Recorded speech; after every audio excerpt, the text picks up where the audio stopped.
अच्छा, इसके बारे में बात करो तो ये डी नेगेटिव है, इसका समझ में आता है? तो डी नेगेटिव है तो फिर ये हमेशा ही पॉजिटिव है, और ये पूछ रहे हैं कि ये पॉजिटिव कब होगा, तो ये तो हमेशा ही पॉजिटिव होगा। तो आंसर क्या लिखोगे? आर। ठीक है। 31, डन। 32, 33, 34, 34, 34 में ये होल स्क्वायर है ऊपर, दिख गया? x+2 का होल स्क्वायर। नीचे जो है वो 1 इसका रूट आ गया क्या? x-1 और 2x+1। Factorization clear? अब इसमें है ना चक्कर यही पड़ेगा कि -2, -½ और 1,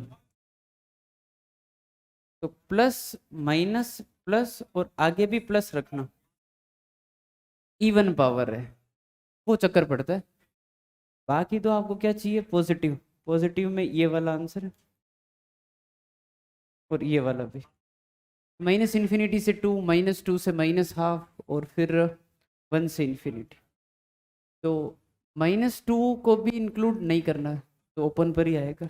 ठीक है। 35, एक्स स्क्वायर को टी पुट करना था ना, नहीं हुआ। एक्स स्क्वायर को टी पुट कर दो तो ये है t² -5t+4।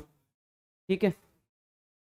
t-1, t-4, तो t की वैल्यू 1 छोड़ो, यहाँ तक हो गया। t की जगह x² डाल दो, ऐसा। और अब इसको फैक्टराइज कर लो वापस, x+1 x-1, और इसको लिख लो x+2 x-2।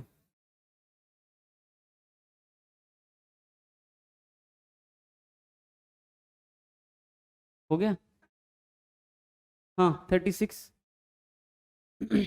37, 30, सेम है, x² को टी पुट करना है। जैसे 35 बताया वैसे 6 है, सेम। x² को टी पुट करना है, वहां पे ही फैक्टराइजेशन होगा। 37, 37 में क्या क्रॉस मल्टीप्लाई कर दिया क्या? तो फिर गलत क्यों आ रहा है? हाँ, 3/x-2 -1 <0, 3 - x+2,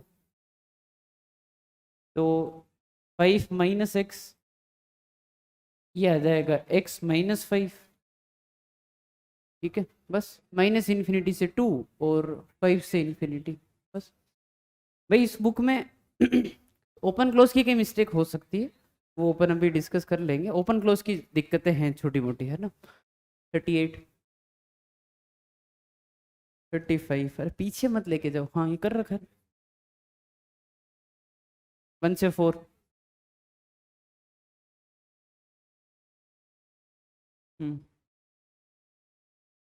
-2 से -1 क्या होता है? दिक्कत है क्या? x² 4 होता है तो x की वैल्यू +-2 नहीं होती? 38, 39, 40, 40, 40 में भी भाई तुमको इनिक्वलिटी में दिक्कत है, तुम ऐसे ये डाउट पूछ रहे हो ना, इससे है ना, मतलब मेरे को थोड़ी दिक्कत, मतलब क्या बताऊँ इसमें मैं। ये है, और ये 5x - x, 4x -12 और x+6, 3 इसका और -6 इसका, बस। वे सारे क्वेश्चन एक जैसे ना इनमें, मतलब भाई देखो, अगर ये डाउट है ना तो ये लाइन से सारे डाउट है, और ये हो गया तो सारे हो गए। बाकी कहीं सर ये ओपन आ रहा है क्लोज आ रहा है, वो डिस्कस कर सकते हैं। ठीक है। 41, 42, 43, 44, 45, 46, 47, 47 में आप चाहो तो x-1 के होल स्क्वायर को उधर भेज सकते हो, क्योंकि पॉजिटिव है। x² + 1 को भेज दो, x²+3 को भेज दो उधर, क्योंकि ये पॉजिटिव है। ठीक है बेटन। 48, 40, इमेजिनरी रूट आ रहा है किसके? तो आते हैं, क्या करें? इसके आ रहे हैं, हाँ? भेज दो ना उधर, बेझिझक भेजो, डी नेगेटिव जाने दो। ठीक है, दिल पे तो नहीं लोगे ये बात। मैं बताता हूँ, देखो एक कहानी। एक छोटी सी बात है, जैसे ये आपकी डी नेगेटिव वाला केस होता है ना, तो 11th क्लास में जब पढ़ाते हैं कि देखो यार, मतलब जिसका डी नेगेटिव है वो हमेशा पॉजिटिव होता है, उसको उठा के उधर फेंक दो, ठीक है, ऐसे ही बोलते हैं।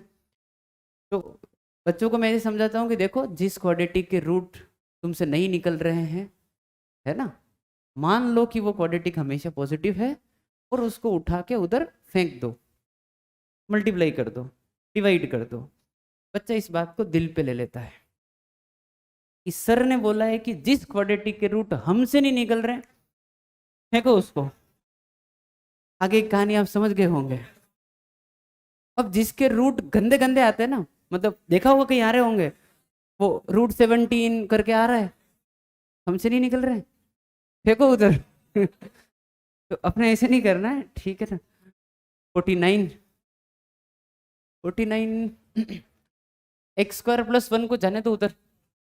तो x square plus 6x - 7 is less than 2x² + 2, ठीक है ना। सबको इधर ले लो भले, -x² + 6x और -9 लेस देन 0, माइनस से मल्टीप्लाई, ऐसा बन गया x - 3 का होल स्क्वायर हमेशा 0 से बड़ा होता है, और 0 भी हो सकता है 3 पे, चलेगा। आर 50, 51, 52, 53, 54, 55, 56, 57, 58, 59, 60, एक मिनट, हाँ 60, 60 ये 3x² कितना है, 18 है ना। 3x² -4x -6 2x -5 18 का नहीं हो रहा है, ठीक है ना, कोई बात नहीं। 4 ± 16 और 6 × थ्रू 18 72 डिवाइड बाई 6। हाँ, तो रूट ऐसे भी आ रहे हैं, तो पीछे आंसर देख लो, मन को तसल्ली हो जाएगी कि हम ठीक ही कर रहे हैं, गलत नहीं कर रहे हैं। जरूरी नहीं हर क्वाड्रेटिक के रूट अच्छे अच्छे आए, ठीक है।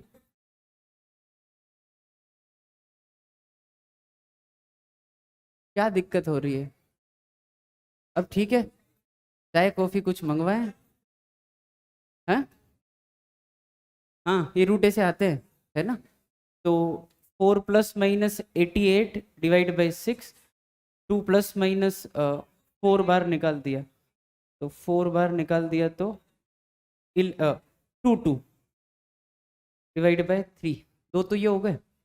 इसका कितना हो गया, 5/2। अब प्लॉटिंग पे ध्यान रखना थोड़ा सा, कि जैसे 5/2 यहाँ आ रहा है, तो ये इसका एक वैल्यू इसमें देखना पड़ता है अप्रोक्सीमेट। जैसे 2 - √22, वो तो 5/2 से पीछे ही आएगा, क्योंकि 5/2 2.5 है। तो ये तो अपन ने मार्क कर लिया कि 2 - √22 डिवाइड बाई 3, पर 2 + √22 देख लो कैसे भाई। √16 कितना होता है, 4 होता है। √22 4.56 ऐसा मान लेते हैं, 4.5 मान लें, 4.5 और 2 6.5, 6.5 और 3 डिवाइड बाई 3, 6.5 और 3 थोड़ा सा हाँ तो खतरा है, क्योंकि ये भी 2.5 ही है। तो इससे ये आगे आएगा या पीछे आएगा, तो थोड़ा सा और अच्छा एस्टिमेशन ले लो इसका। कुल मिला के समझ गए ना, √22 का एक अप्रोक्सीमेशन लेके, पर अप्रोक्सीमेशन थोड़ा एक्यूरेट होना चाहिए, क्योंकि √25 जो है 5 हो रहा है, तो 4.7 के आसपास लेना तुम इसको, ठीक है। 4.7 और 2, 6.7 और डिवाइड बाई 3 करके देख लेना, और 2.5 से कंपेयर कर लेना, ज़्यादा आए तो आगे, कम आए तो पीछे, और फिर वो प्लस माइनस करके देख लेना, ठीक है। 61, 62, 63, 64, 64 64 में ये ऐसा लिखा हुआ है 2x³ + 1, ये हो गया। यहाँ तक समझ में आ गई बात भाई। इसका रूट निकालना है, तो एक यहाँ से अपन बात अब फंक्शन में, हाँ ये भी काम आएगा भाई। जैसे ऊपर वाले पार्ट को जीरो करोगे ना, तो ऊपर वाले पार्ट को जो जीरो करोगे, तो ये आएगा कि 2x³ + 1 0, x³ की वैल्यू कितनी, -½ तो नेगेटिव नंबर का क्यूब रूट डिफाइंड होता है, मतलब जैसे आप लिखोगे ना x की वैल्यू -12 की पावर 1/3, ये चलता है। अपने 1/2 वाली पावर अगर ऊपर है तो अंदर नेगेटिव नहीं आना चाहिए। इसको कर लेते हैं जनरलाइज। 1/2, 1/4, 1/6, 1/8, इसको बोलते हैं इवन रूट, उसमें नेगेटिव नहीं आता है। पर 1/3, 1/5, 1/7 इसमें नेगेटिव रूट आता है, मतलब नेगेटिव नंबर चलेगा इसमें, है ना, उसका रूट डिफाइंड ऐसे क्यूब रूट वगैरह। तो ठीक है, एक एक्स की वैल्यू ये आ गई, ये वाली वैल्यू क्या है 0, तो ये तो 0 हो गया और ये नेगेटिव ही होगी। आप ऐसे सोच लेना, -27 की पावर 1/3 कितना होता है, -3 होता है, नेगेटिव ही आता है ना, तो नेगेटिव नंबर का क्यूब रूट नेगेटिव ही होता है। तो कुल मिला के इससे ये समझना है कि ये जो गंदा सा नंबर है ये 0 से पीछे आएगा। और यहाँ से आप शुरू कर दो, प्लस माइनस और प्लस कर लोगे अब तो, है ना, ये वाला पार्ट आंसर है और ये आंसर। 65, 7, 6, 7, 8, 9 ये होल स्क्वायर है, x-3 का होल स्क्वायर है, तो वो एक तो ध्यान रखना साइन चेंज नहीं होगा इसके अक्रॉस। और ये फैक्टराइज हो रहा होगा, x² 4x और -5, x² 4x और -5, ये तो यार ठीक ठाक ही दिख रहा है। x+5 x-1 दिख गया है तो फैक्टर, ऊपर भी x-3 का होल स्क्वायर है, तो 3, -5 और 1, देख लो 3, -5 और 1, -5, 1 और 3, ठीक है। और प्लस, तो आगे भी प्लस ही रखना, बाकी तुम करते रहो माइनस प्लस, क्योंकि 3 वाला वो इवन है बस, और कोई दिक्कत नहीं है। ठीक है भाई, 70, 71 डन। नोटबुक निकाल।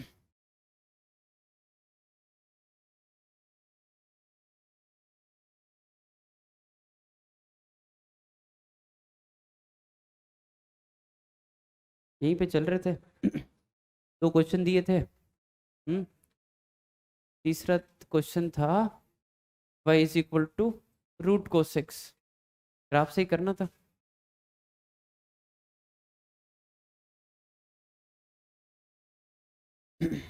ये है क्वेश्चन क्या?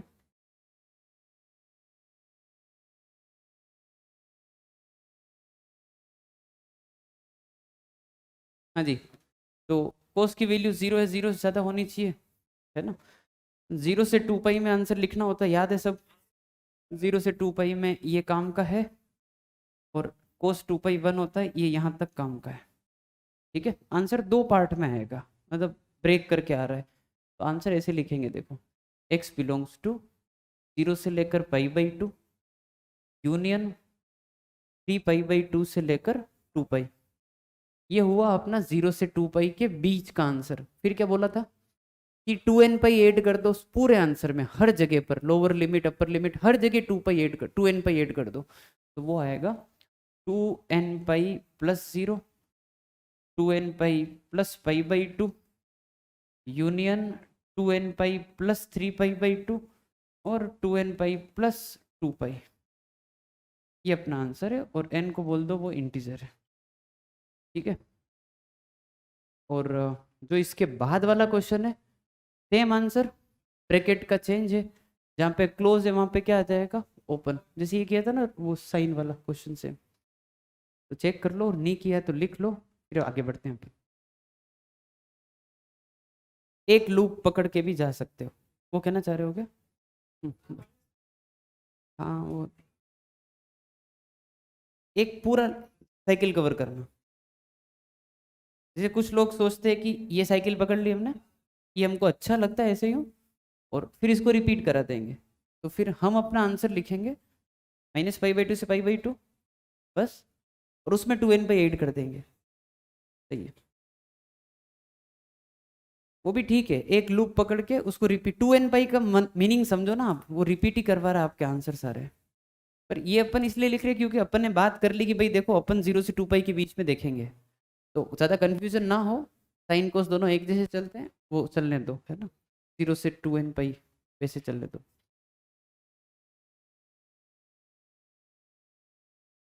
चलिए भाई, सारा होमवर्क डन, अब पढ़ेंगे, है ना। तो क्लास का रूटीन कुछ ऐसे ही रहेगा, जो होमवर्क की नोटबुक है वो अलग बना कर रखें। थोड़ा मैं बता देता हूँ, है ना, पता नहीं आप कैसे क्या करते हो। नोट्स कॉपी अलग चल रही है, भर भर के होमवर्क मिलेगा, होमवर्क कॉपी अलग से मेंटेन करनी पड़ेगी, जिसके अंदर टीपीपी मॉड्यूल एक्स्ट्रा बुक या ये जो होमवर्क दे रहे हैं, जो जैसे क्वेश्चन बहुत सारे दे दिए, थोड़ा सा मेंटेन करते हुए चलो। मेंटेन इन द सेंस कि वहाँ पे ऐसा नहीं है कि वो काले पेन से क्वेश्चन लिख रहे हैं, लाल पेन से आंसर लिख रहे हैं, वो सब नहीं। आप जैसे रफ कॉपी मेंटेन करते हो, मतलब करते हो ना, वो वैसे ही चलेगा, वो आपके रेफरेंस के लिए ही है। क्योंकि होगा यही कि दिसंबर जनवरी के आसपास ज़रूरत महसूस होगी कि अब रिवीजन कर लिया जाए। तो सर थ्योरी तो पढ़ ली हमने, फॉर्मूले तो हमको याद है ना, कि ग्रेटेस्ट इंटीजर ऐसा होता है, सिग्नम ऐसा होता है, सब पता है। सर थोड़े बहुत क्वेश्चन भी कर ही लेते हैं, तो उस टाइम क्वेश्चन कहाँ से करें? तो मैं तो ये बोलूँगा अपनी डीपीपी वापस करो, कुछ कुछ क्वेश्चन ऐसे ही ट्राई करो रेंडमली, या मॉड्यूल ट्राई करो। तो उस टाइम भी डाउट आएंगे, तो उस टाइम बहुत सारे डाउट आएंगे। किससे पूछोगे इतने सारे डाउट? तो आपने किया है कुछ ना कुछ पहले, तो उसी से देख के कुछ करोगे। तो अभी कुछ मेंटेन करते हुए चलो, सिस्टमेटिक हो जरूरी नहीं है। एक नोटबुक बना ली, उसके ऊपर लिख दिया फंक्शन, कि फंक्शन का जितना काम है इसी के अंदर है, ताकि एटलीस्ट ये तो रहे कि हाँ पन्ने पलटेंगे तो दिख जाएगा कहीं ना कहीं। वो है आपकी रफ कॉपी है, पर एक अलग से है कि ये फंक्शन की है, आईटीएफ की अलग बना लेंगे ऐसे करके। ठीक है, चलिए भी शुरू करें। डोमेन के क्वेश्चन ही कर रहे थे, टाइप्स ऑफ फंक्शन में। इसको बना लो तुम अब 5वां सवाल। 1 2 3 4 है ना, 4 हो गए ना, 5वां सवाल। y is equal to sine x minus half का रूट।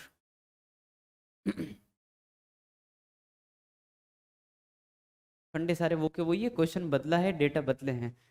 तो रूट के अंदर आने वाली क्वांटिटी हमेशा जीरो या जीरो से बड़ी होनी चाहिए। Sign x minus half zero या जीरो से बड़ा होना चाहिए। तो साइन एक्स की वैल्यू जो है वो हमेशा हाफ से ज़्यादा होनी चाहिए। यही है, ट्रिग्नोमेट्रिक इनइक्वलिटी आ गई है, और बिना ग्राफ के ऐसे क्वेश्चन टच नहीं करने हैं। तो सबसे पहले बनेगा y equal to sine x का बढ़िया वाला ग्राफ। चलो बनाओ, ग्राफ बनाने में अब देरी नहीं है ना, साइन का ग्राफ बनाना है।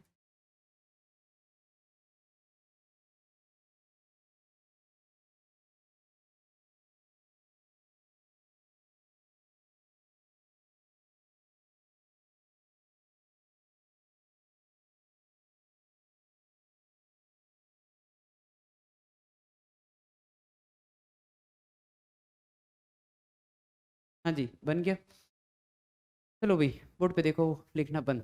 देखो sine x greater than half को मैं सोल्व करने का तरीका बता रहा हूँ। जो इनइक्वलिटी के इस तरफ लिखा है उसका ग्राफ बनाना है, जो इनइक्वलिटी के इस तरफ लिखा है उसका ग्राफ बनाना है, हमेशा यही करना है। अभी पिछले क्वेश्चन में क्या था, यहाँ पे जीरो था ना, तो जीरो वाली लाइन तो ये वाई एक्सिस ही होता है, इसलिए अलग से बताया नहीं मैंने कि देखो ये है, वो सीधे ही दिख गया। पर अब अपने को ये करना है, एक ग्राफ तो बनेगा y equal to sine x वाला जो उस तरफ लिखा हुआ है, और एक ग्राफ बनेगा y इक्वल टू हाफ वाला। y इक्वल टू हाफ मतलब एक लाइन पे हमेशा वैल्यू कितनी होगी, हाफ। वो लाइन में वैसे खींच के बता देता हूँ, साइन की मैक्सिमम वैल्यू कितनी होती है, 1। तो हाफ वाली लाइन थोड़ी सी ऐसे जाएगी उसके नीचे से, है ना, और ये आगे आप ऐसे बना दो कि ये है लाइन, ये लाइन इंडिकेट कर रही है y इक्वल टू हाफ को। बोर्ड पर ही देखो, साइन की वैल्यू और हाफ की वैल्यू में किसकी वैल्यू ज्यादा होनी चाहिए, साइन। ठीक बात है। तो सर वो पोर्शन मार्क करते हैं जिसमें साइन जो है इस हाफ वाली लाइन से ऊपर जा रहा है, ताकि उसकी वैल्यू ज्यादा हो जाएगी। तो सर ऊपर कहाँ जा रहा है, इस पोर्शन में जा रहा है। ये वो लूप है जिसमें साइन ऊपर चला गया है, तो साइन की वैल्यू ज्यादा हो गई। सर ये भी तो वो लूप है जिसमें साइन की वैल्यू हाफ से ज्यादा हो गई है, और इस प्रकार से इधर भी वो आंसर है जिसमें साइन जो है हाफ से ऊपर जा रहा है। इतनी टेंशन वाली बात अपने को करनी नहीं, अपने को क्या करना है, 0 से 2 पाई के बीच में क्या हो रहा है। तो सर ये लूप अपन ने पकड़ लिया, इसके बीच में अपन देखेंगे क्या हो रहा है। ठीक है, मेरे को चाहिए ये वाला पॉइंट, मेरे को चाहिए ये वाला पॉइंट। चलो, तो ये वो पॉइंट है जहां पे साइन कितना हो रहा है, हाफ। कट कर रहे हैं ना, तो साइन की वैल्यू यहाँ पे हाफ हो रही है। आप तो यूं बताओ कि साइन एक्स अगर हाफ है तो एक्स की वैल्यू क्या, 30 डिग्री, पाई/6। तो सर ये वैल्यू तो बहुत क्लियर हो गई कि सर ये वैल्यू है पाई/6।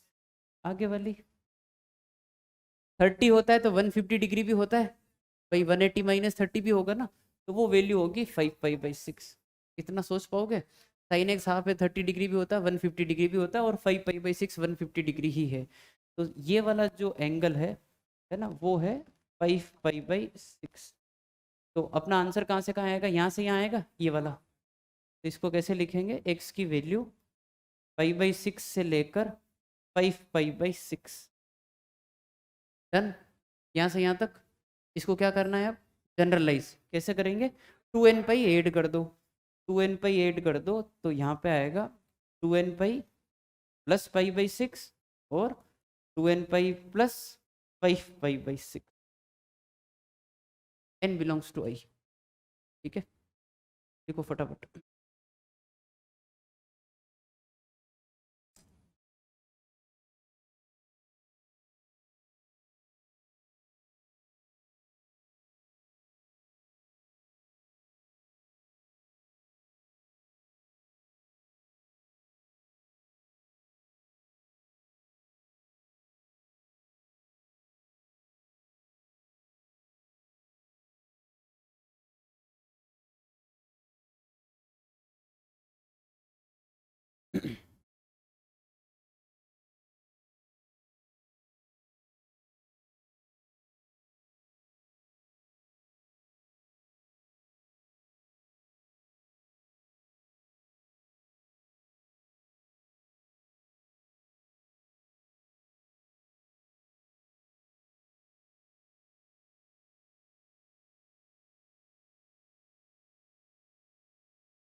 थोड़ा साइन कोस के ग्राफ ये बनाने का जो डर है वो तो निकालना पड़ेगा, है ना।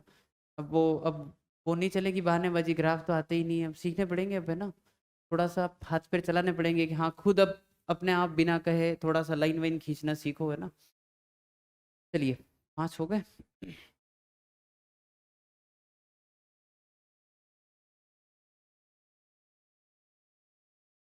होमवर्क करने में कितना टाइम लगा? 2 घंटे? 2 घंटे, 1.5-2 घंटे लगे होंगे। ठीक है, 70 तक हो गया ना, अब 100 105 तक कर लेते हैं आज। आगे बढ़े। चलिए 5 हो गए। 6th लिखो। y=1/sin x माइनस √3/2 का रूट।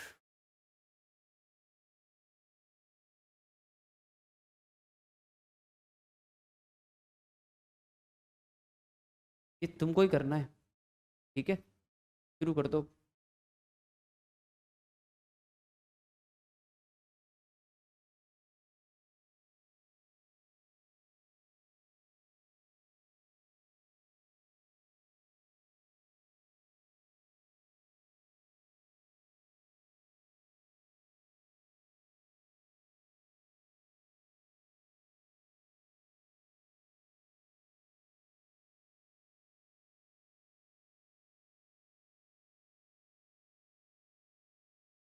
ठीक है, 5/3 से 2π/3, 2n π ऐड कर दिया और ओपन पे।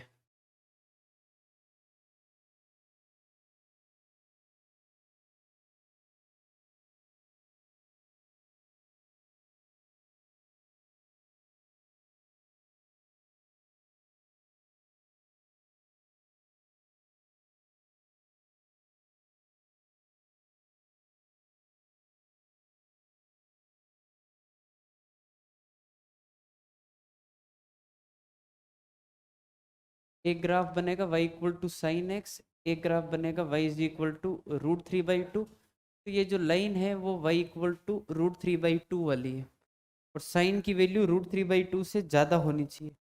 साइन का ग्राफ जब ऊपर जा रहा है वो आप निकाल लो। तो साइन का ग्राफ ऊपर यहाँ यहाँ जा रहा है ऐसे। फिर ये वाला ग्राफ है, और फिर ये वाला ग्राफ। तो इसमें साइन की वैल्यू √3/2 कब होगी? 60 डिग्री पे, है ना। और फिर 120 डिग्री पे भी होगी। एक पोर्शन का आंसर ये लिख लिया, फिर उसको जनरलाइज कर लिया। √3/2 भी नहीं हो सकती, इस चीज़ का ध्यान रखना, क्योंकि अपॉन में आ रहा है ना, तो फिर ओपन मतलब ग्रेटर देन ही है, इक्वल टू नहीं है यहाँ पर, है ना। एक्स की वैल्यू आएगी पाई/3 से लेकर 2π/3, और अब आप इसमें जो है 2n π ऐड कर दो।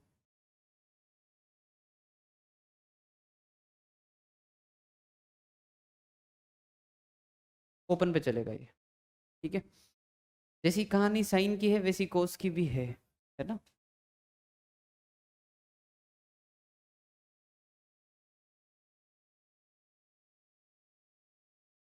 फटाफट दोनों क्वेश्चन लिख दो कोस पे, ये वाले दोनों अभी जो किए, पांचवा और छठा क्वेश्चन दोनों ही कोस पे रिपीट कर दो होमवर्क में, देखिए छोड़ दो।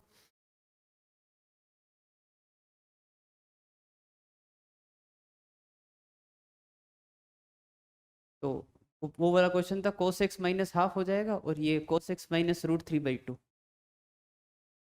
कोस का ग्राफ बनाना है, सेम कहानी 2n पे ऐड करना है।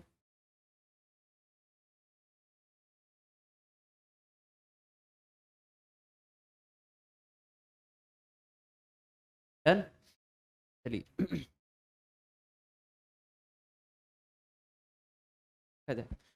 हाँ, नंबर क्या चल रहा है?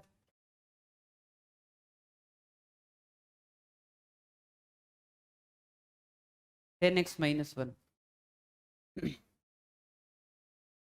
हाँ जी, थोड़ा सा कहानी में ट्विस्ट। साइन और कोस की कहानी सेम। साइन और कोस का क्या है, 0 से 2π में आंसर लिखा, इधर देखो, और 2n π ऐड कर दिया, हो गया काम। 10 कोट में ऐसा नहीं होता है, ठीक है। जैसे साइन कोस में बोला ना कि यार 0 से 2π के बीच का देखो आप तो आंसर, और 2n π ऐड करते रहना। 10 और कोट में जो है 0 से 2π तक नहीं जाना है, 0 से पाई तक ही जाना है। लॉजिक आपको समझाएंगे। जैसे साइन का ग्राफ 2π के बाद रिपीट करता है ना, तो 10 का ग्राफ क्या पाई के बाद ही रिपीट करने लग जाता है। समझो कैसे, पहले क्वाड्रेंट में 10 पॉजिटिव होता है, दूसरे में नेगेटिव, फिर तीसरे में पॉजिटिव, तो तीसरे के बाद तो रिपीट करने लग जाता है ना वो, तो वो पाई के बाद अपना ग्राफ रिपीट करता है। और साइन का थोड़ा अलग नेचर है, वो 2π के बाद करता है, ठीक है। तो 10 कोड का जब क्वेश्चन आता है ना, तो 0 से पाई में ही आंसर देखना है। अच्छा, एक और चेंज, इसमें मैं आखिरी में क्या बोलता हूँ कि 2n π ऐड कर देना, तो इधर 2n π ऐड नहीं करना है, इधर जो है n π ऐड करना है। इधर 2n π चलता है तो इधर n π चलेगा। लॉजिक सीधा है, क्योंकि वो पाई के बाद रिपीट कर रहा है इसलिए। तो और छोटा कर दिया इसको, तो अपन ने 0 से पाई के बीच में ही देखना है, ठीक है। क्वेश्चन 10x-1 का रूट, तो कंडीशन क्या होनी चाहिए, 10x-1 जो है 0 से बड़ा, यानी कि 10 की वैल्यू जो है वो 1 से ज़्यादा, ठीक है। अच्छा, वैसे तो देखो बिना ऐसे ग्राफ बनाए इसको तो बता ही सकते हैं, पर ठीक है, ये अपन ने 10 का ग्राफ बना दिया, इसी बार ने 10 का ग्राफ याद हो जाएगा, है ना। ऐसा होता है 10 का ग्राफ, फिर वो ऐसे ही चलता रहता है बस, है ना, ये लूप बार बार रिपीट करता है, ठीक है। तो थोड़ा बहुत ग्राफ बना दिया, ये -π/2 वाला पॉइंट, ये π/2 वाला पॉइंट, और ये 3π/2 वाला, ठीक है भाई। दो ग्राफ बनेंगे, एक ग्राफ बनेगा y = 10x का, एक ग्राफ बनेगा y = 1 का। y = 1 में ऐसे खींच देता हूँ जैसे अपन साइन में खींच रहे थे वैसे ही कुछ, ठीक है। बोर्ड पे देखो अब, तो क्वेश्चन में ये है कि 10 और 1 में किसकी वैल्यू ज़्यादा होनी चाहिए, 10 की। 10 की वैल्यू ज़्यादा होनी चाहिए 1 से, तो 1 से ऊपर वाला जो ग्राफ है वो आंसर है। तो 1 से ऊपर वाला ग्राफ ये है, 1 से ऊपर वाला ग्राफ ये है, और ऐसे आता रहेगा, जो जो ऊपर वाले ग्राफ है सारे आते रहेंगे, इतने अपने को मार्क करने ही नहीं है। अपने को क्या बोला था कि 0 से लेकर पाई तक ही देखना है, इस जगह तक ही, यानी कि ये है अपना जोन जिसमें अपने को आंसर देखना है, ठीक है। तो इसके आगे क्या हो रहा है और इसके पीछे क्या हो रहा है, डिलीट, फोकस करो इसी पे। 10 की वैल्यू 1 कहाँ होती है, π/4। तो ये वाला जो पॉइंट है जहाँ पे ये कट कर रहा है, ये पॉइंट कितना हो गया, π/4। आंसर बता सकते हैं, यही आंसर है ना अपना। तो π/4 से लेकर कहाँ तक, π/2 तक, बस इतना सही आंसर है। आंसर आएगा π/4 से लेकर π/2। π/4 हो सकता है, हाँ हो सकता है, क्योंकि 10 की वैल्यू 1 हो सकती है। π/2 ओपन, एक्चुअली π/2 की अलग ही दिक्कत है, समझते हो ना तुम। 10 π/2 इन्फिनिटी होता है, डिफाइंड ही नहीं है वो, तो डोमेन में ही नहीं आता, इसलिए π/2 हमेशा ओपन पे जाने दो। ये एक छोटा सा आंसर हो गया। अब 2n π ऐड नहीं करना है, अब ऐड करना है इसमें n π। N pi plus pi by 4 और n pi plus pi by 2।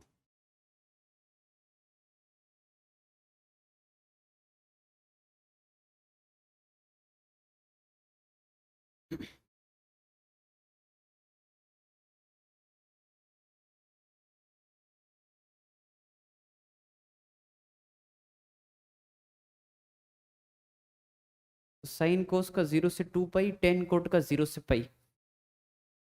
कौन से दो बच रहे हैं? सेक कोसेक ना, साइन कोस जैसा ही होता है, 0 से 2 पाई और 2n पाई। क्योंकि सेक कोसेक तो रेसिप्रोकली होते हैं, कभी काम ही नहीं पड़ता उनका, उनको भाविन देते हैं। समझते हो क्यों? भाई अगर मान लो कोसेक का क्वेश्चन आ गया, तुम पहली चीज क्या करोगे? 1/sin। कहानी तो साइन की चलेगी, तो इसलिए ज़्यादा टेंशन लेने की जरूरत नहीं है। सेक कोसेक ऐसे ही है वैसे भी, आए तो साइन कोस में कर ले। हाँ इन्फिनिटी, हाँ हाँ। क्लोज क्यों नहीं लेंगे? क्योंकि क्लोज उस वैल्यू पे आता है जो पॉसिबल है, जो आप दिखा सकते हो नंबर लाइन पे, कि देखो ये 1 है, ये 2 है, 2 हो रहा है। इन्फिनिटी कैसे दिखाओगे? लाइन खींचो, दिखा दोगे इन्फिनिटी? कि कहीं दीवार वीवार पे उस एंड पे वहाँ इन्फिनिटी आ रहा हो, पास वाले रूम में आ रहा हो, है कि सिटी मॉल चले जाएं? हाँ डन। हाँ सेक कोसेक की कहानी सेम, 0 से 2 पाई और 2n पाई ऐड करना है। वैसे काम नहीं पड़ेगा क्योंकि वो साइन को उसमें कन्वर्ट कर लेंगे। चलिए एक काम करते हैं, 9 हो गए ना, 10 एक और लिख ही लेते हैं।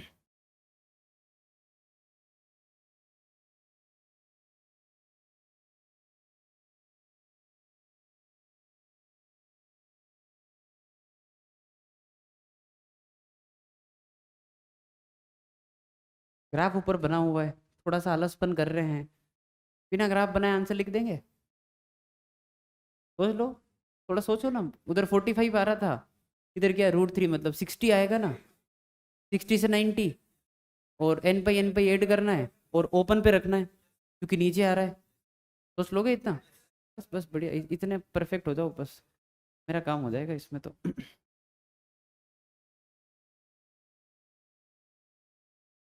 10x minus √3 greater than 0, 10x की वैल्यू √3 से ज़्यादा, x की वैल्यू π/3 से लेकर π/2 के बीच में। इसको किया generalise, n pi plus π/3, n pi plus π/2, दोनों ही ओपन पे। ग्राफ ऊपर बना हुआ है, देख लेंगे, मतलब ठीक है ना।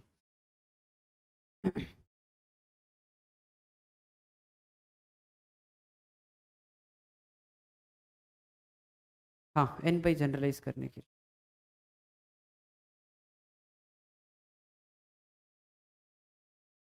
हाँ साइन टेन दोनों साथ में आ गए तो 2n पाई ओवरऑल चलता है, जो अपर है पार्ट है वो रखना है। ये सब वापस आखिरी में सिखाएंगे, जब वो पीरियोडिक फंक्शन पढ़ाएंगे ना, रिपीटेशन कैसे होती है वो उसमें बताएंगे। हाँ जी डन, ठीक है। तो टाइप्स ऑफ फंक्शन पढ़ रहे थे, पहला टाइप डन है, कौन सा? Trigonometric function. सबकी डोमेन, सबके रेंज याद होने चाहिए, बाकी क्वेश्चन नहीं होंगे, और बाकी ये जो 10 क्वेश्चन किए इनसे अपना काम हो जाएगा। ठीक है, एक टाइप हुआ है, ऐसे अपने को 9 से 10 टाइप पढ़ने हैं। उसमें बढ़ रहे हैं अपन आगे, पोलिनोमियल फंक्शन। आपके क्वाड्रेटिक की शुरुआत यहीं से होती है।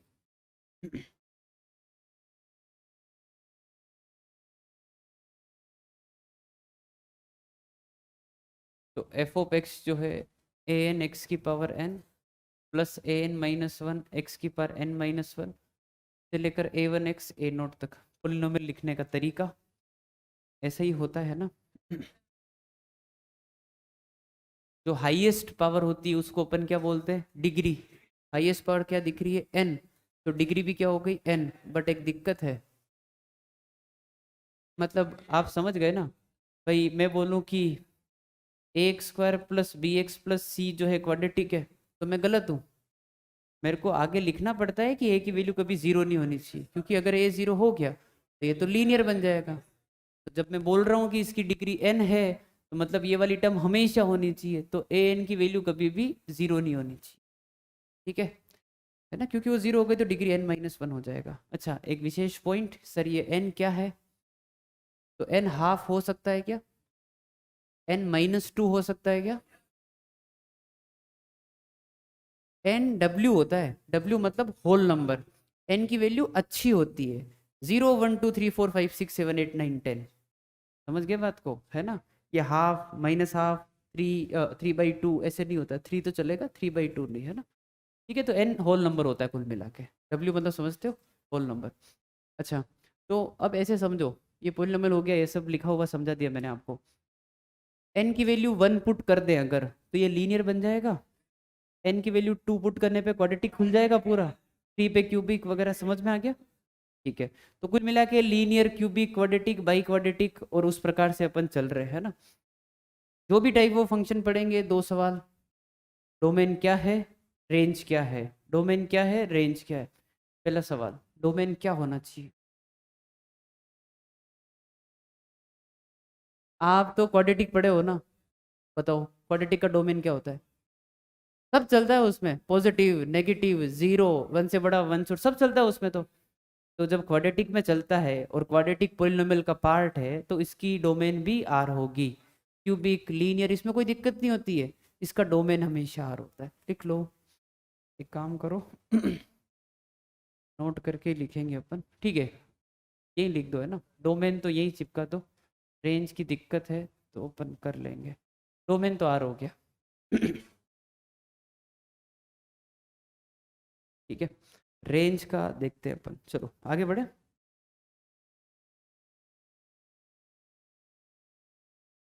हाँ लिखा जाए, ये लाइन जो भी लिखी एक बार लिख दो, इसके ऊपर बनाओ तारे सितारे, बहुत important. One one many one on two into में ये लाइन बहुत काम आने वाली है। A polynomial of odd degree has range r and a polynomial of even degree has range not equal to r.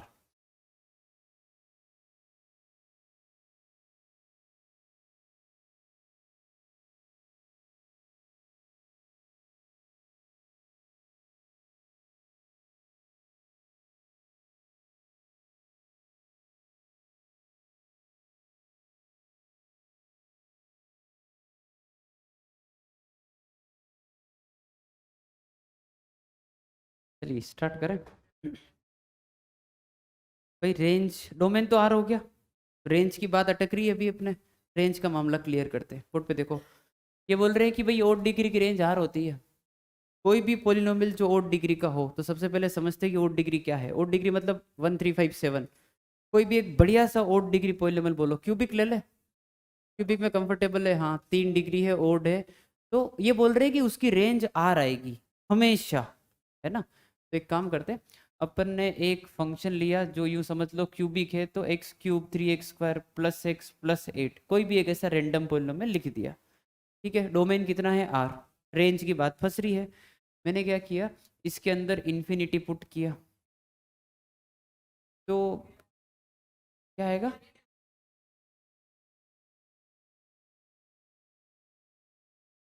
क्या?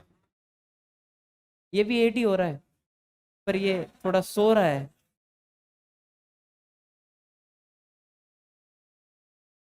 माइनस इन्फिनिटी पुट किया, minus infinity, actually इसी से सब कुछ डिसाइड हो जाएगा। इन्फिनिटी का क्यूब इन्फिनिटी, नेगेटिव पुट करोगे तो माइनस इन्फिनिटी का क्यूब माइनस इन्फिनिटी, तो माइनस इन्फिनिटी से इन्फिनिटी आंसर दिखा दिया मैंने एक्सट्रीम पॉइंट पर, कि देखो माइनस इन्फिनिटी भी है और प्लस इन्फिनिटी भी है, तो इसकी जो ओवरऑल रेंज है वो हो जाएगी माइनस इन्फिनिटी से लेकर इन्फिनिटी तक सारी वैल्यू अटेंड करेगा ये, ठीक है? अच्छा, कुछ लोगों को डाउट आता है, सर आपने आखिरी वैल्यू दिखाई, आपने पहली वैल्यू दिखाई, और आपने लिख दिया सब कुछ आ रहा है, तो बीच वाली वैल्यू कहीं मिस हो गई तो? तब आपने तो एंड पॉइंट ही दिखाया ना, बीच का क्या सीन है, ठीक है? तो एक काम करते हैं, नोट करके पहला पॉइंट लिख दिया, सेकंड पॉइंट तुरंत लिख दो, फिर ये जस्टिफिकेशन लिखना। हाँ देखो, all polynomial are continuous function, all polynomial are continuous function, आपके लिए शब्द नया नहीं होना चाहिए, कंटिन्यूअस डिसकंटिन्यूअस सुने होंगे कभी, है ना? All polynomial are continuous function, ठीक है? बोर्ड पे देखो, मैं जब पहली बार बच्चों को बताते हैं ना कि ये 12th में कंटिन्यूअस फंक्शन लिखवा तो दिया, बाकी तो पढ़ाएंगे तो आगे, ये तो अलग चैप्टर है पूरा, कंटिन्यूटी वगैरह उसमें। अभी सीधी भाषा में अगर बात करें कि कंटिन्यूस फंक्शन क्या होता है, ऐसा फंक्शन जिसका अगर आप ग्राफ बनाओ तो पेन उठना नहीं चाहिए। समझ गए? साइन का ग्राफ याद आ गया? मस्त। पेन नहीं उठ रहा है, कोस का ग्राफ पेन नहीं उठ रहा है, कंटिन्यूस है। टेन का ग्राफ पेन उठाना ही पड़ेगा, क्या होगा? डिसकंटिन्यूस। समझ में आ गई बात है? कि ऐसा करोगे सर पेन नहीं उठना चाहिए, साइन का ग्राफ। थोड़ा पानी वानी पिया, अब वापस बना रहा हूँ, तो मैंने तो पेन उठा लिया, आपका क्या कहना है इस बारे में? तो ये सब यहाँ नहीं चलता है ना। ठीक है, तुरंत लिखो example. Sine x and cos x are continuous, tan x and cot x are discontinuous function. अरे तरह तरह के बच्चों से पाला पड़ता है, पूछो ही मत क्या क्या करते हैं। कुछ सोचा दिक्कत उस वर्टिकल लाइन टेस्ट में आती है, मैं तो लाइन बार खींचेगा, आपको क्या करना है बताइए अब।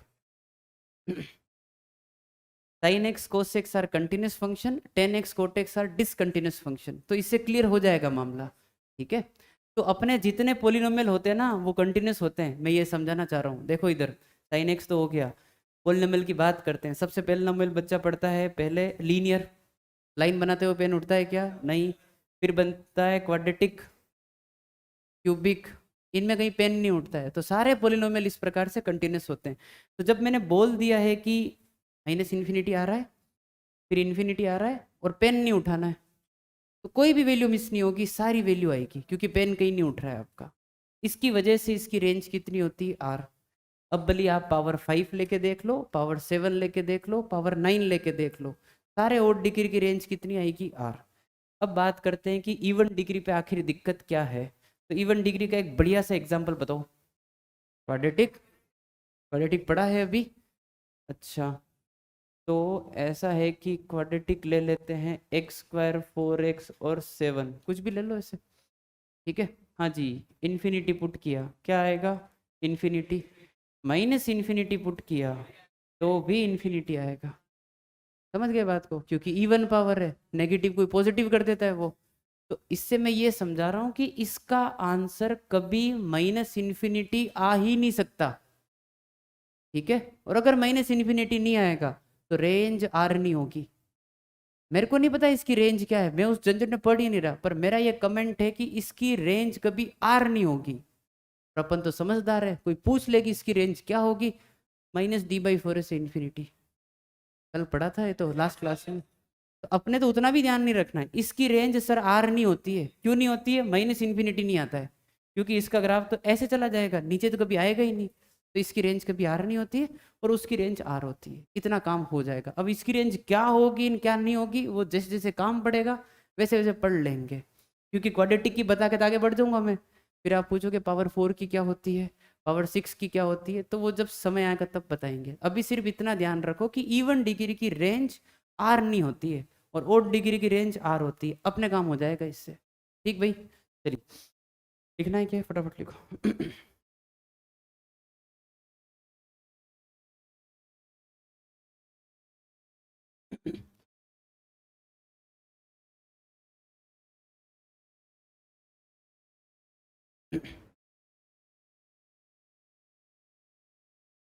हाँ, 2 पॉइंट हो गए ना?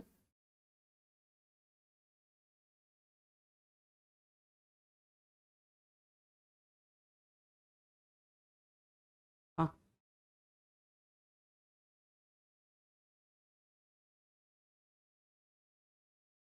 क्या करें हम?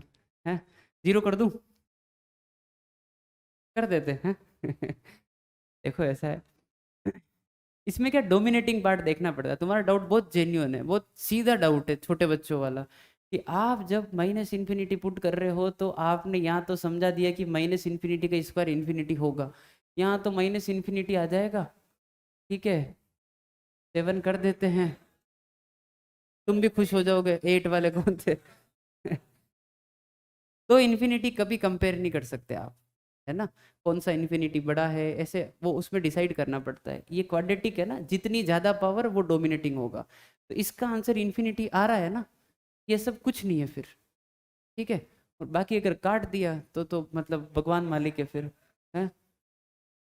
ये काटने पीटने वाला काम तो भाई साहब क्या करें। अरे तुम तो फिर भी ठीक है ना।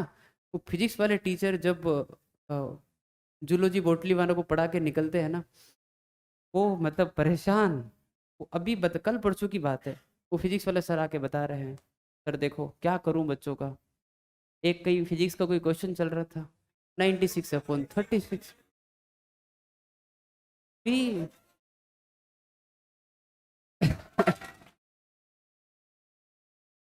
बोले अब उनको मैं क्या पढ़ूं। कि सर आप बात नहीं मानोगे। मैंने कहा क्या हुआ, कि अगर मैं मजाक मजाक में 1/10 को 0.1 बोल दूं आधी क्लास खत्म। क्या, क्यों, कैसे। मैंने कहा बाप रे। भाई अपने तो डोमिनेटिंग पार्ट देख लो, ये है ना, और इसी से आंसर डिसाइड होगा। ठीक है, ठीक है भाई चलो। नोट करके थर्ड पॉइंट लिखा जाए।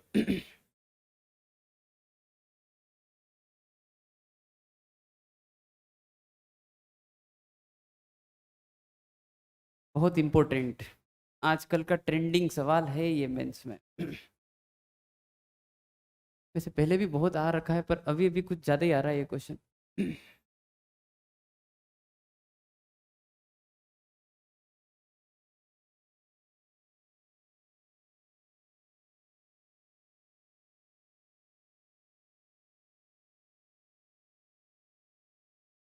There are only two types of polynomial function which satisfy the given relation f of x into f of 1 by x is equal to f of x plus f of 1 by x.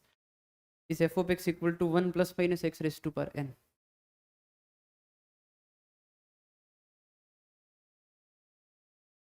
अब तुमको test करते हैं ना, तुम कितना झेल पाते हो इस टॉपिक पे। नोट 3 में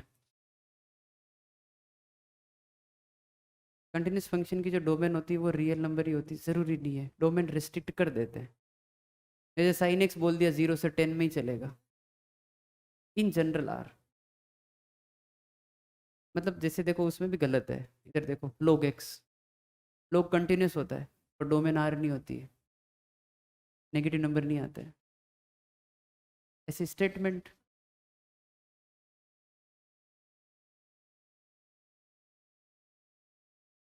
बढ़िया है, कंटिन्यूस है बस, और क्या करूँ। हाँ जी स्टार्ट करें, ऐसा कुछ नहीं होता है ना। हाँ जी बोर्ड पे देखो, ये है ना सीधा टू द पॉइंट सवाल है, और इसमें मैं आपको चेक करूंगा, मैं इसमें आपको एडवांस लेवल तक का वो क्वेश्चन करवाऊंगा। उसे थोड़ा समझ में आ जाएगा कि तुमको आगे कैसे पढ़ाना है। थोड़ा सा टर्निंग पॉइंट है, इसलिए थोड़ा सा ठीक ठाक तरीके से रिप्लाई करना मेरे को। अभी तो मेंस लेवल का क्वेश्चन ही करा रहा हूँ, इसमें मैं जोड़ूंगा कुछ, है ना। ठीक है भाई, तो इन्होंने बोला है कि भाई क्वेश्चन कैसे आता है पहले बता देता हूँ मैं, कि एक पॉलिनोमियल फंक्शन है जो इस रिलेशन को फॉलो कर रहा है, पता नहीं रिलेशन क्या है, f of x into f of 1 by x equal to f of x plus f of 1 by x. ठीक है, ऐसा कुछ दे दिया, और फिर कुछ कुछ क्वेश्चन पूछेंगे आपसे कि यार बताओ एफ ऑफ 2 कितना होगा, या एफ ऑफ 3 कितना होगा। तो जिसको ये पता नहीं होता वो क्या करता है, ये रिलेशन है, उसको पूछा एफ ऑफ 2 कितना है, तो बच्चा क्या करता है, टू पुट कर देता है। टू पुट करता है तो 1/2 गिफ्ट टेम्पर साथ में है, समझ गए। वो टू पुट करेगा तो एफ ऑफ 1/2 पे फंसेगा, तो फिर वो फंसता ही चला जाता है उसमें। और अगर उसको ये नहीं पता है कि इस रिलेशन को सेटिस्फाई करने वाले दुनिया में दो ही फंक्शन होते हैं ये वाले, तो वो क्वेश्चन नहीं कर सकता। तो मेंस लेवल का क्वेश्चन तो क्या है कि याद रखो ऐसा रिलेशन है तो ये फंक्शन आएगा, है ना। अपन एक बार जान लेते हैं कैसे आएगा, ठीक है, फिर बात करते हैं कि इसके क्वेश्चन कैसे होंगे। ठीक है। तो बोर्ड पर ही देखते रहे ना। एफ ऑफ एक्स डेरिवेशन बहुत इंपॉर्टेंट है, वो जो एडवांस वाला जो क्वेश्चन अपन इसमें करेंगे है ना, वो उसमें जो रिजल्ट लिखा हुआ है वो काम नहीं आएगा, क्योंकि एडवांस के क्वेश्चन सीधे सीधे नहीं आते कि ये होता है, नहीं खुद डिराइव करना पड़ता है बहुत बार। ठीक है, तो कम लिखना पड़े उस पर्पज से क्या किया, इसको बोल दिया ए, इसको बोल दिया बी, आगे वाले को तो ए इंटू बी हो गया है। अच्छा ये क्या लिखा हुआ है, ए प्लस बी। डन। चलिए नजरे बोर्ड पर, a b minus a minus b equal to 0। अब अपन ने किया a b minus a minus b, दोनों तरफ जो है 1 ऐड किया।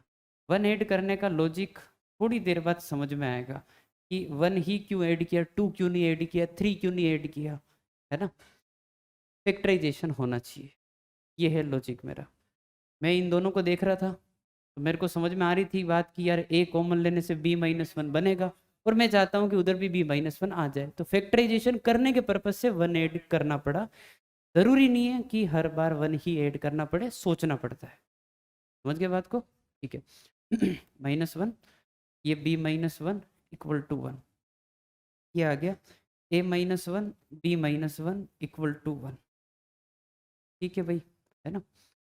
यहाँ से आगे बढ़ते हैं, ए और बी की वैल्यू वापस पुट कर दी, काम हो गया अपना ए और बी का, है ना? तो ए की वैल्यू क्या थी, एफ ऑफ एक्स, तो ए माइनस वन हो गया F of x minus one, और बी की value F of one by x. ठीक, यहाँ तक भी कोई दिक्कत नहीं है। अब थोड़ी सी फड़फड़ाहट होगी, कुछ कुछ मैं करूँगा इसमें। तो एफ ऑफ एक्स के बारे में क्या दे रखा है, एफ ऑफ एक्स क्या है? एफ ऑफ एक्स एक ही बात दे रखी है कि सर वो पोलिनोमियल फंक्शन है। पूरी स्टेटमेंट में एक ही बात है कि हाँ ये कौन सा फंक्शन है, पोलिनोमियल, मतलब वो क्वाड्रेटिक क्यूबिक लीनियर बढ़िया वाला फंक्शन है। तो ये पोलिनोमियल है ना? तो पोलिनोमियल माइनस वन भी पोलिनोमियल ही होगा, कोई डाउट ही नहीं है। वही रेशनल प्लस रेशनल रेशनल होता है उस टाइप से। तो इस पूरे को मैं एक नया पोलिनोमियल फंक्शन बोल देता हूँ, वो है P of x. Minus one के एक नया बोल दिया कि हाँ भाई ये पी ऑफ एक्स है। आप तो ये सोचो कि मैंने जो है ऐसा लिखा है कि पी ऑफ एक्स जो है वो है f of x minus one. तो मैं आपसे ये पूछ रहा हूँ कि P of one by x क्या होगा, यानी कि इसमें जहाँ जहाँ पे एक्स आ रहा है वहाँ पे मैं वन बाय एक्स करना चाहता हूँ, तो यहाँ पे भी वन बाय एक्स हो जाएगा। इससे ये समझ आता है कि एक्स की जगह वन बाय एक्स कर दो आप हर जगह। तो ये देखो F of one by x minus one ये रहा ना, इसकी जगह पर क्या पुट कर सकते हैं, P of one by x. समझ में आती है क्या बात है? ऊपर समझा दिया कि देखो यार इसमें x की जगह वन बाई एक्स करोगे तो ऐसा ऐसा बनेगा, जो कर सकते हैं क्योंकि इक्वेशन है। मैं x की जगह टू एक्स कर सकता हूँ, x की जगह थ्री एक्स कर सकता हूँ, पर हाँ सब जगह करना पड़ेगा और मैंने सब जगह किया है, तो इसलिए ये p of one by x बन गया। ठीक है, आगे यहाँ तक। अब यहाँ से थोड़ी सी और ज़्यादा फड़फड़ाहट होती है, यहाँ पे समझाना भारी काम है, क्योंकि बहुत सारी जगह डेरिवेशन में स्किप ही कर देता हूँ, वो समझ में आ जाता है कि यहाँ इस जनता में डेरिवेशन नहीं करवा सकते। हिम्मत की है मैंने, तो देखते हैं। ठीक है, हाँ ऑल द बेस्ट है। ठीक है, तो पी ऑफ एक्स जो है एक्स की पावर एन ही होना चाहिए, है ना? नहीं, गलत डायरेक्शन, हाँ। P of x into P of one by x कितना आना चाहिए, वन आना चाहिए। तो मैं ऐसा बोल रहा हूँ कि यार है ना, पी ऑफ एक्स होना चाहिए एक्स स्क्वायर जैसा, ताकि जब मैं P of one by x लिखूँ तो कितना आ जाए, वन बाई एक्स स्क्वायर, और इनको मल्टीप्लाई करूँ तो x square into one by x square कितना आ जाए, वन। अच्छा, तो सर अगर एक्स क्यूब हुआ तो चलेगा क्या, ये कितना हो जाएगा, वन बाई एक्स क्यूब, और यहाँ पे क्या आएगा, x cube into one by x cube कितना आ जाएगा, वन। कुल मिला के काट पीट के आंसर वन लाना है। तो मैं इन जनरल बात करूँ, x square x cube x की पावर फोर एक्स की पावर फाइव, तो मैं ऐसा लिख रहा हूँ कि पी ऑफ एक्स होना चाहिए एक्स की पावर एन। थोड़ा और अच्छी भाषा में बात करते हैं, एक्स की पावर एन के आगे अगर प्लस माइनस लगा दो तो भी चलेगा। क्यों, एक्स स्क्वायर, तो अगर मैं माइनस एक्स स्क्वायर भी लिख देता ना तो इधर भी minus one by x square आता, और वो कट पीट के माइनस माइनस प्लस ही होता। माइनस एक्स क्यूब तो one by minus one by x cube तो भी माइनस माइनस प्लस ही होता, इसलिए प्लस माइनस कर रखा है। तो बच्चे का सवाल ये आता है कि सर एक्स स्क्वायर हो, ये जरूरी नहीं है, एक्स स्क्वायर के साथ कुछ और भी तो हो सकता था, जैसे कि एक्स स्क्वायर प्लस टू हो जाता, तो एक्स स्क्वायर प्लस थ्री हो जाता, तो मतलब सिर्फ एक ही टर्म क्यों, और भी तो टर्म हो सकती है बहुत सारी आपके। तो उसको यही जवाब है कि अपन करके देख लेते हैं। ठीक है ना, अपन तो करके देख लेते हैं, जो तू बोल रहा है भाई कि एक्स स्क्वायर प्लस टू करना है, करके देख लेते हैं। ठीक है, तो उसका ये कहना था कि पी ऑफ एक्स कितना होना चाहिए, एक्स स्क्वायर प्लस टू। उसने बोला कि एक्स स्क्वायर ही क्यों होना चाहिए, टू करो ना आप, और टू क्यों, आप तो two x three x plus four कुछ भी करो, तो मैं उसको टू लेके समझा रहा हूँ। ठीक है, तो P of one by x क्या आएगा, one by x square plus two. अब मैं बोलूंगा तू इसको मल्टीप्लाई कर, और मेरे को मल्टीप्लीकेशन तेरे को कितना दिखाना है, वन दिखाना है, क्योंकि मेरे को तो है ना यहाँ पे वन चाहिए सामने, काट पीट के सब कुछ कटना चाहिए वो। बस इसके बाद वो नहीं बोलेगा, वो नहीं बोलेगा अब कटेगा ही नहीं वो। अब उस टू से रायता फैल गया ना वहां पे, कि अब अगर आप ऐसे करते हो कि x square plus two minus two, और एफ ऑफ एक्स की वैल्यू जो है 2 प्लस माइनस एक्स की पावर n। ठीक है, ये तो है पहली उपलब्धि इस क्वेश्चन की कि हाँ सही जा रहा है। तो ठीक है, बच्चों टाइप काम करना है ना, n निकालना है और प्लस माइनस डिसाइड करना है। 2 प्लस माइनस एक्स की पावर n क्या दे रखा था, ये क्या रखा था, एफ ऑफ 2 6 है ना, तो F of 2 is 2 plus minus 2 की पावर n। ये हो गया 4 is equal two plus minus 2 की पावर n, 2 की पावर n इक्वल टू 4 और 2 की पावर n इक्वल टू -4। ठीक है, तो ये चलेगा और ये नहीं चलेगा और n की वैल्यू क्या आएगी 2, तो यहाँ से एफ ऑफ एक्स आ जाएगा 2 और ये एक्स स्क्वायर और प्लस साइन, और क्या पूछा था एफ ऑफ 3, तो 2 प्लस 9 11। ठीक है, जेल लोगे, हाँ मतलब मेरे को जेल लोगे पूरे साल भर, ये कह रहा हूँ। ठीक है, एक काम करते हैं, रुको रुको।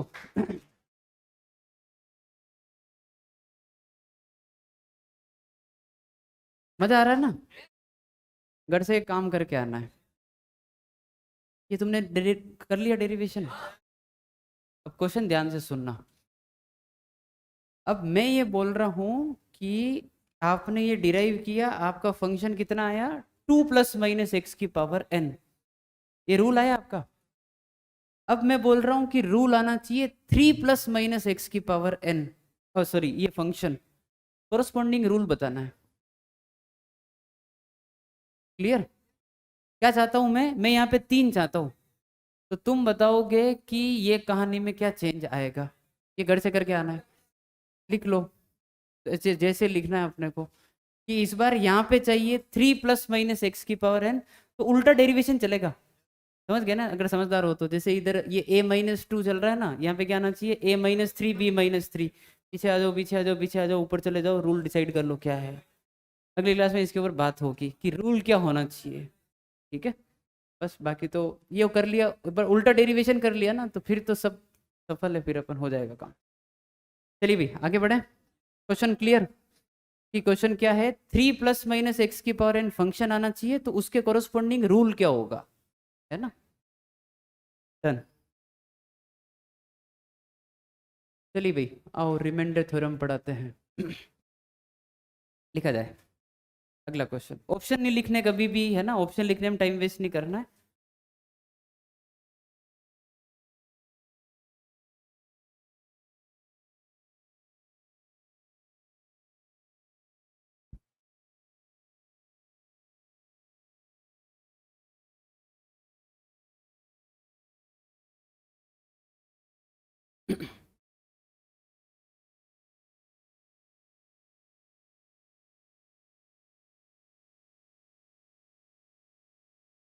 नाइन्थ क्लास में पढ़ाते हैं पहली बार ये, वो एक बार बस याद करा देते हैं। अच्छा -1 भी है क्या ऑप्शन में, हटा देते हैं इसको, ऑप्शन में नहीं रखना चाहिए, इतना खराब आंसर है। ठीक है भाई शुरू करें। मैं देखो है ना, ये रिमाइंडर थ्योरम प्रॉब्लम जो होती है, रिमाइंडर थ्योरम मैं तो अभी भी ऐसे करता हूँ, है ना।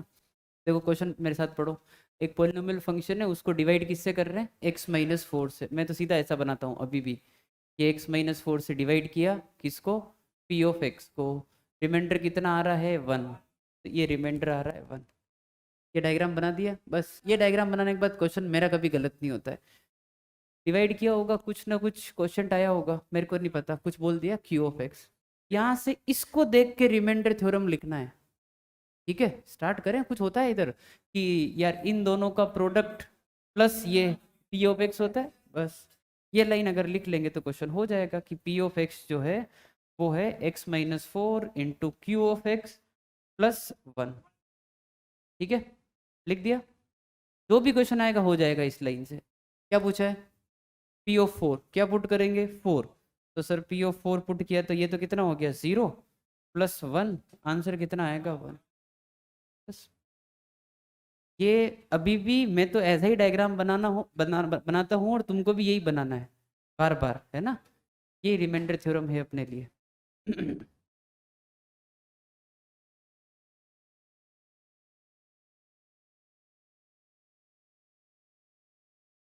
9th क्लास में या 8th क्लास में पढ़ाते ही है। तुम्हारा कोरोना कब आया था? 10th। एग्जाम दिया था बोर्ड का? सही है। 12th का दिया था बोर्ड एग्जाम? बढ़िया हो, ठीक, शाबाश। तो ठीक हो तुम, फिर तो एग्जाम दे के आए तो ठीक ही है, चलो। बाकी तो ये पढ़ाना पड़ता है, मतलब वो होता है ना कि x-4 से डिवाइड कर रहे हो ना, तो रिमाइंडर मान लो जो भी आ रहा है तो ऐसे जनरलाइज कर लेते हैं इसको। x माइनस अल्फा से डिवाइड किया और रिमाइंडर अगर बीटा है तो p ऑफ अल्फा कितना होगा? बीटा होगा। कि भाई p ऑफ 4 कितना आ रहा है? 1 आ रहा है ना, इससे डायरेक्ट लिखेंगे अगली बार। समझ गए बात को? x-4 का 4 उठा लो, p ऑफ 4 कितना आएगा? 1। ठीक है भाई, चलो। ठीक है, अगला सवाल।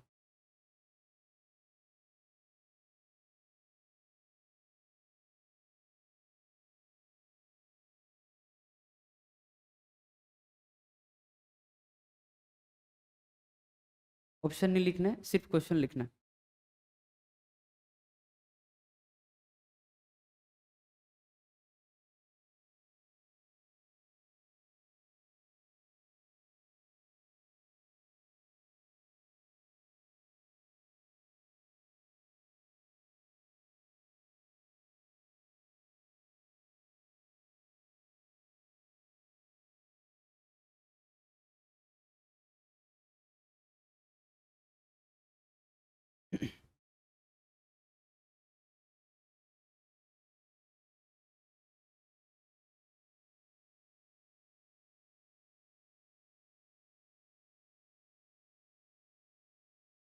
चलिए कुछ छोटी मोटी थ्योरी और बता देते हैं रिमाइंडर थ्योरम प्रॉब्लम में।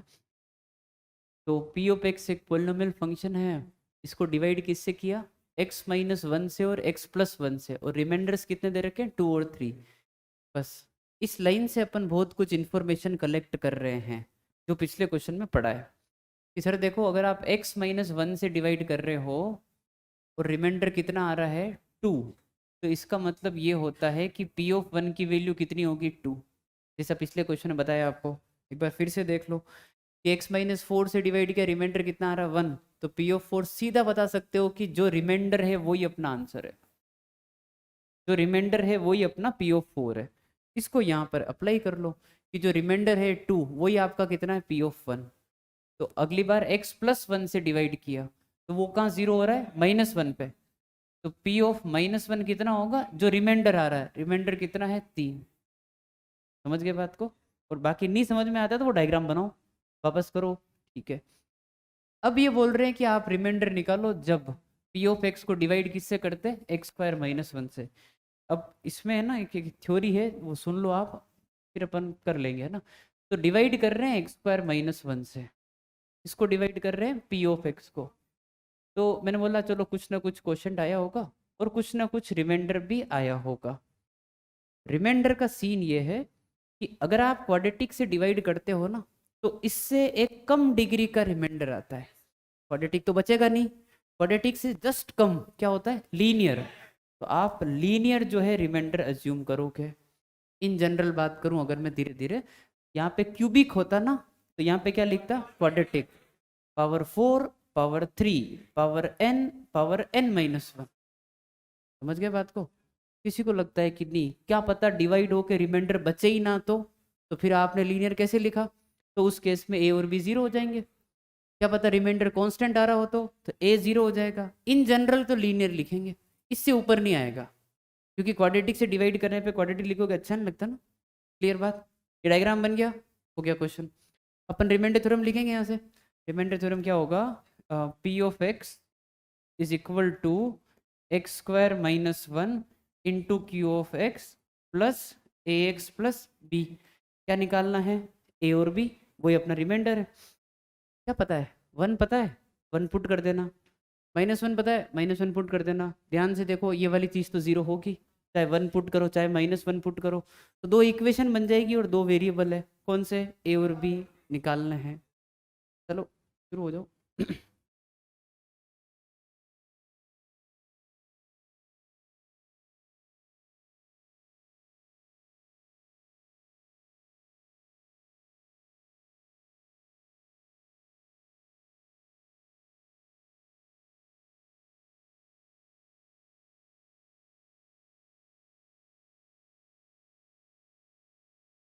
ठीक, 5/2 है तो सही।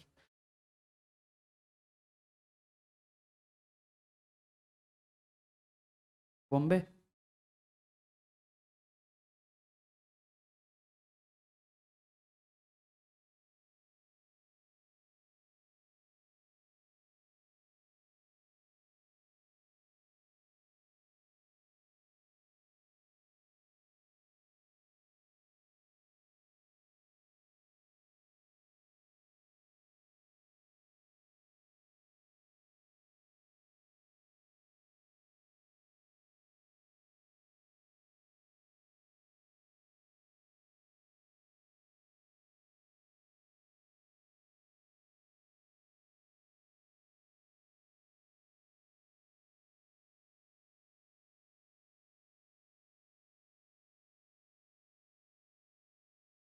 दोनों को जोड़ ही रहे हो ना, दोनों को ऐड कर दोगे तो 2b5 आ जाएगा। b की वैल्यू 5/2, 5/2 पुट यहाँ कर देना, -½ तो रिमाइंडर आ जाएगा -1/2x + 5/2।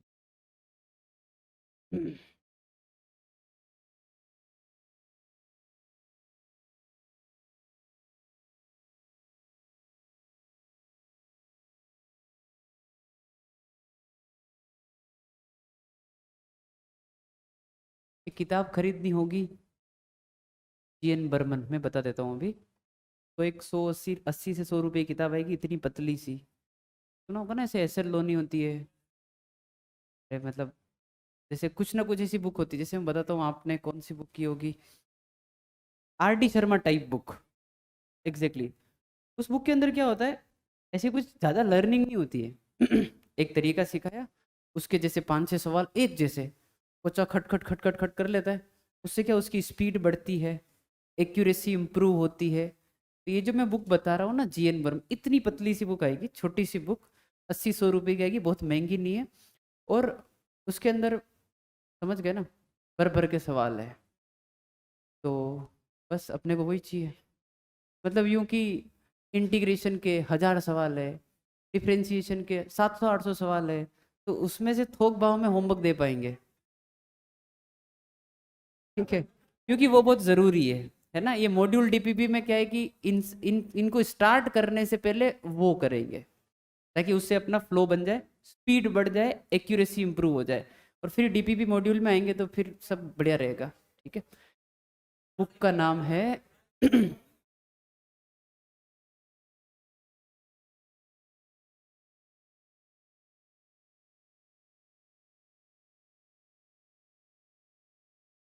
GN Burman. Arian publication की बुक है, और अरियन की नहीं, दूसरे पब्लिकेशन की भी आती, छोटी सी बुक आती है, इतनी पतली सी, 80-70-80 रुपए की बुक है ये। ठीक है, क्या कह रहे हो? एक मिनट, हाँ बोलो।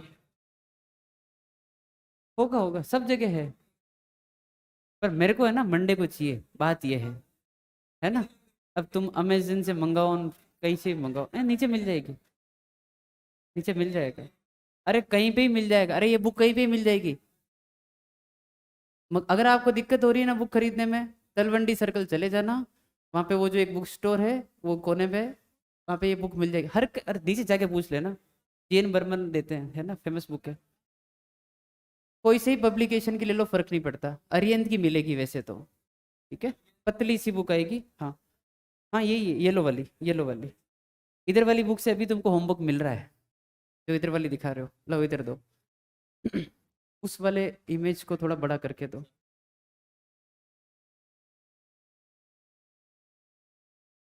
दिखेगा नहीं बच्चों को।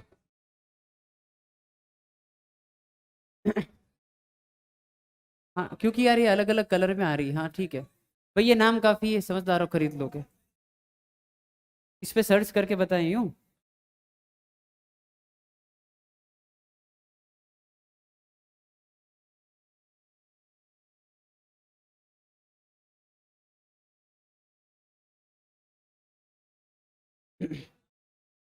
ये वाली बुक है, ये जो येलो वाली बुक दिख रही है ना, जीएन बर्मन, ऐसी दिखेगी। या फिर यार वो एक नया कवर भी आ रहा है इसका अभी, ये ये भी है ना, ये दोनों एक ही बुक है, पब्लिकेशन अलग अलग है इनके, ठीक है। ये ऑनलाइन मत मंगवाना, यहीं से ले लेना, वो दे देंगे, है ना। यहाँ पे सेकेंड हैंड भी मिल जाएगी, 30-40 रुपये में दे देंगे वो। चलो आगे बढ़े, क्वेश्चन लिखा जाए।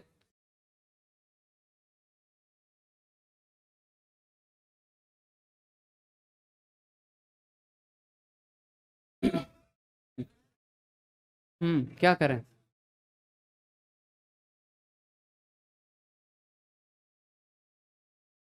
कौन है विकास गुप्ता सर? अच्छा, सुना है आपने ना। अच्छी किताब है, ठीक है। अगली सीढ़ी वही है, इसके बाद अगली सीढ़ी वहीं पे चढ़ेंगे।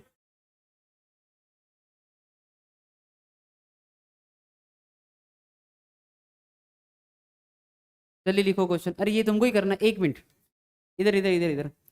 डिवाइड किससे कर रहे हैं इसमें? एक्स क्यूब माइनस एक्स से। रिमाइंडर क्या मानोगे? क्वाड्रेटिक, क्वाड्रेटिक ए स्क्वायर बी एक्स सी। पूरी लिखी इक्वेशन, 3 वेरिएबल है इस बार, पिछली बार 2 ही थे, ए और बी, इस बार ए बी सी है। शुरू हो जाओ, बड़ा क्वेश्चन है।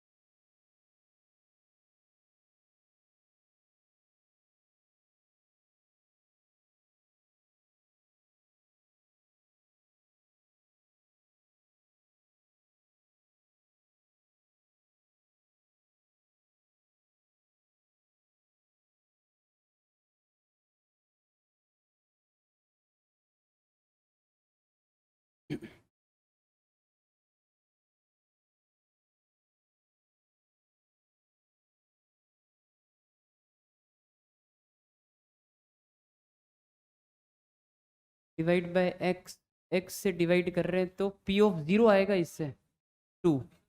1 से, एक्स माइनस 1 से 1 की वैल्यू 3, और -1 पे 4।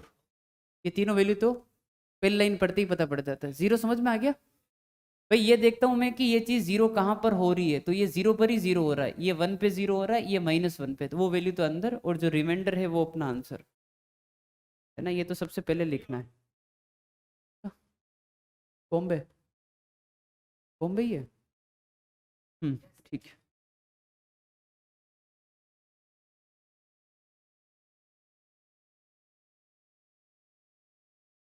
फिर आप लिख लो, वो रिमाइंडर थ्योरम अपना है ना, कि एक्स क्यूब माइनस एक्स से डिवाइड किया, पी ऑफ एक्स को कुछ क्वेश्चन आया होगा, और जो रिमाइंडर है लेट्स अज्यूम कि वो क्वाड्रेटिक है,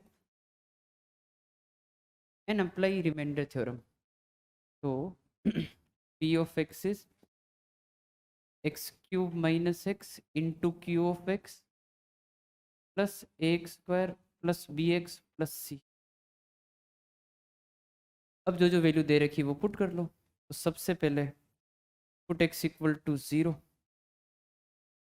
तो P of 0 is 0 plus 0 plus 0 plus C. P of 0 दे रखा है, टाइम हो गया, तो ज़्यादा ही टाइम हो गया क्या? हाँ जी, सी की वैल्यू 2 आ गई। अच्छा, ये तो बच गए तुम। A plus B plus C, P of 1 की वैल्यू 3, तो A plus B plus C की वैल्यू भी पुट कर ही दो, है ना। तो ए प्लस बी की वैल्यू कितनी आएगी? 1। अगली बार जो है एक्स को -1, तो P of -1 is A minus B plus C. P of -1 कितना? 4।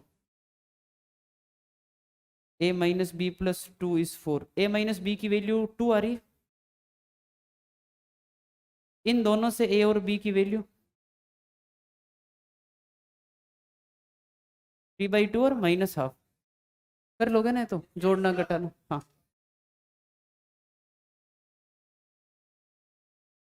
वो हमेशा वही होता है, हमेशा वो सेट करके रखते हैं, क्योंकि बाकी क्यू लिख रहे हो तो क्यू का क्या करोगे अगर ये जीरो नहीं होगा तो। बिल्कुल। हाँ जी डन। होमवर्क है वो 105 तक, समझ गए? 105 तक। 70, उसमें 78 तक ही है क्या?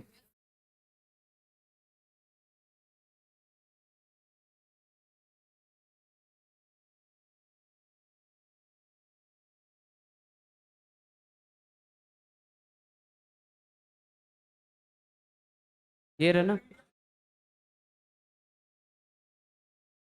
आंसर की नहीं है।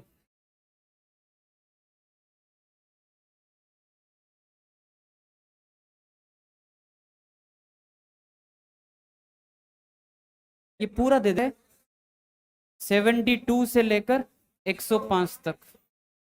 ठीक है सर।